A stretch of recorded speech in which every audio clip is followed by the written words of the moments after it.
Сәлем достар, мен Нұрсейіт Ақниет Бауыржанқызы, номері 144 орта мектептің 4 А сынып оқушысы Нұрсейіт Ақниет Бауыржанқызы. Еңбек түбі береке. Мен бұл ағашты ауылдан әкелдім.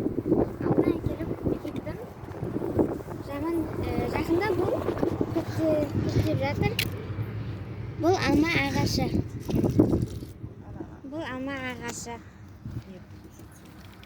Біз бұны қоршап қойғанның себебі бұны малдың тісі тисе бұған зиян келеді. Сондықтан да біз бұны қоршап қойдық. Ал бұл өрік ағашы.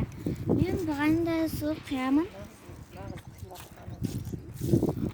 Міне бұл өрік ағашы. Бұны да қоршап қойдық. Мал жеуіп кетпесін. Ал келесі бұл шия ағашы. Бұны да біз ауылдан әкелдік. Біз бұны бақшамызға егіп қойдық. Ал бұл сыртындағы бұны да әдейі мал жеп кетпес үшін қоршап қойдық.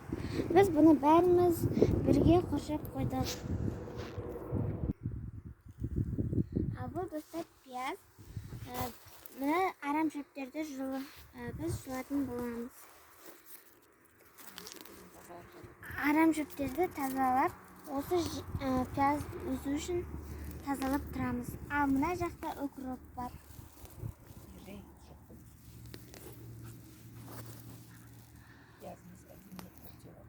Пиязымыз әдемі болып көктеп жатыр.